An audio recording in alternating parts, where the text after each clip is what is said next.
What's going on, guys? Welcome to Everything Always. My name is Michael Roman, aka Allfires. Now, we did two videos this week talking about multiple variants of Doctor Doom, and in both of those videos, I offered my analysis that if we are going to get multiple variants of Doctor Doom, it'll be in a montage or some sort of quick scene where they're all annihilated to prove the strength of our Prime Doom, Robert Downey Jr. I have my reasons for that, which I will enumerate during this video, but apparently I was wrong, because this morning we have full details about multiple variants of Doctor Doom, and I gotta admit, guys, I am so curious as to what they are actually trying to pull off, and why in a world where we don't have any lead up for Robert Downey Jr.'s Doctor Doom, we're doing all these variants. Maybe the answer should be obvious. We're going to talk about it. Variants of Doctor Doom, their specific details, two variants of female Doctor Dooms. We have it all for you. We're breaking it all down. But first, I want to tell you about the sponsor of today's video. Now, guys, look, a huge part of looking good is smelling good. And with the holiday season rapidly approaching, now's the perfect time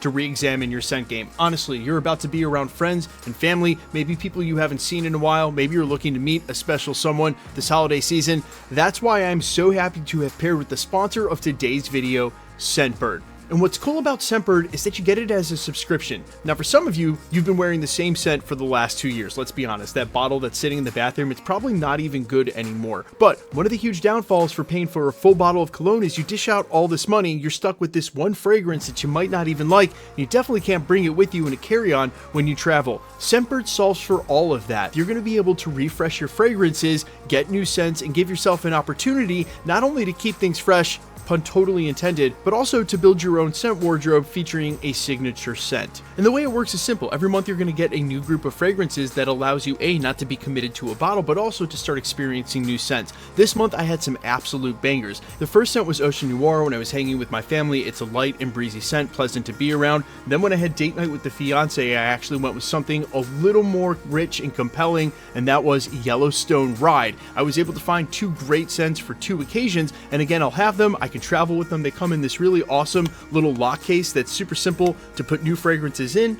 They're magnetic, they open and they close. Then you can simply lock it in there and not have to worry about it spraying when it's in your bag. Plus, it's carry-on safe. And again, you get to try new ones and you're not locked into a huge bottle. So go ahead and scan the QR code or use promo code EVERYTHING2 to get 55% off your first month. That's right, the first fragrance for just $8.97 and then $17.95 after that. Scan the QR code, use the link down in the description and comment promo code EVERYTHING2, and you're going to get 55% off your first month. Go ahead and get started with Scentbird this holiday season and up your scent game today. Okay, so credit where credit's due. This is coming from John Roca over on the Hot Mic podcast. You should be familiar at this point with him and Jeff Snyder. They've dropped a lot of Marvel scoops over the last 24 months that have ended up being proven, and within months of them dropping it. They're the guys who nailed Doctor Doom, being Robert Downey Jr. months before Marvel Studios introduced him as such. They're also the guys who nailed Punisher and Hulk being in Spider-Man Brand New Day, the first sources to say it months before it happened. So I always say take it as you will. No scooper gets everything correct, but if we're going to give anybody any reverence at this point, it's these two guys. Well, this is what John Roca had to say about these variants of Doctor Doom. Quote, a reliable person sent him a message that said there are at least two female Doctor Dooms. Two. One with a purple cloak and a golden mask, the other with a gold cloak and a mask. And there were other Doctor Dooms as well, male versions. And in case you missed the coverage from earlier in the week, this scoop originated over with Daniel RPK, probably the other most trusted Marvel scooper in the game, saying we're getting multiple variants of Doctor Dooms, including a female version. Okay, so as skeptical as I and some of you were about Marvel Studios actually doing this, again, we have to play a lot of catch up with our Doctor Doom before we can focus on any other Doctor Dooms. And didn't they just pivot out of Kang, where we were introduced to a Council of Kangs? Yeah, all that aside, as skeptical as I was about them doing this, when you get this kind of scoop and from two sources, the two most trusted sources at the same time, there's probably a good chance it's true. So let's go ahead and just assume now, for the sake of theories and plot leaks, that this is true and it's going to be a part of the story. Now, I'm going to maintain, as I have throughout the last week or so, that I still think this is going to be a very quick scene. Not a scene where they're all meeting up and having dialogue or any of these other Dooms play any part in the plot.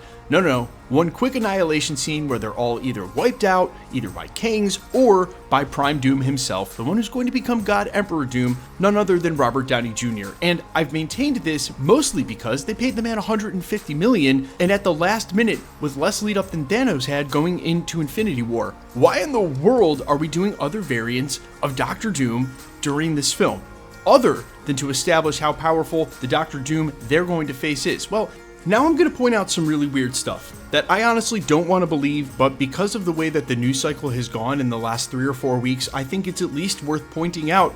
As I was thinking about this story last night, about 2 or 3 weeks ago, we covered a story where Michael Waldron confirmed that he basically joined the writer's room on Avengers Doomsday. Now, at the time, we explained it, hey, he wrote a lot of the important multiverse canon for Loki, but he was originally penning the King Dynasty's second version of the script after Jeff Loveness took a crack at the first one. He was also working on Avengers Secret Wars. Then he left when they brought the Russos on, who brought Stephen McFeely, who's writing the scripts now, but then they brought back Michael Waldron to help them out. Again, we explained it as, hey, this is the guy who knows the multiverse canon, they need him in the room and make sure everything is sort of continuity safe. But what if it's because some of the parts of King Dynasty that would have included a Council of Kangs, part of that script is getting interpolated into Avengers Doomsday? Then you would bring back the guy who was writing on that script to try to turn those parts of the story into what Avengers Doomsday could be. Now, I hate even saying this out loud, because to me, when you pivot off of Kang and the Council of Kangs, you don't pivot into Doctor Doom and a Council of Dooms. It's just gonna feel like such a swap out. And honestly, I don't normally get so angry about stuff like this, but Marvel Studios has not been getting everything right, and I think this sounds like a terrible, terrible idea. But I could be wrong about it. And maybe they're going to craft it in a way that makes total sense, and maybe they won't be a huge part of the plot. But guys, we get it. There are variants of every character across the multiverse. And so, with this report as such, now taking it as fact because it's coming from 2 sources, I'm going to choose to believe that if not an annihilation scene, just necessary for the Russos and Marvel Studios to address this, because there are multiple variants of Doom across the multiverse. It would be an open-ended question as to why we're only seeing this variant, since we're going to see infinite variants of other characters as reported during Secret Wars. Where would the other Dooms be? Question mark. Well, maybe it's because they're going to go ahead and annihilate them all at the beginning of the movie, or address where they all are, or why they're not going to be a part of the plot in Secret Wars. Guys, I hope for the best. And I think I've said it so many times at the channel that if you can't give the Russos the benefit of the doubt and reverence to get this done, the guys who have already done it, then you can't give anybody reverence to get this done. But when I hear leaks like this, and then they get corroborated, and you think about the implications, it is just so... dang it. Guys, let me know all your thoughts down below. I'm all ears. Quickly, let's get into the giveaway stuff before I let you go. Quick reminder to hit the subscribe button and leave a comment down below. It's the best way to support the channel. Plus, it'll enter you for all our giveaways going forward. Again, all you got to do is be a sub, leave a comment, because it's truly random. The more videos you comment on, the better chance you have of winning. Make sure to hit the notification bell with all notifications turned on to better keep up with the videos. And of course, if you like today's video, I'd appreciate it if you'd hit the like button. Find me on Instagram and Twitter at IamFires. Find me on all other platforms with original music under the name AllFires. And again, huge shout out to Scentbird for sponsoring this video. Remember to hit the QR code, use code EVERYTHING2, get 55% off your first month. Great for you, great for a gift, and a great way to start smelling great this holiday season.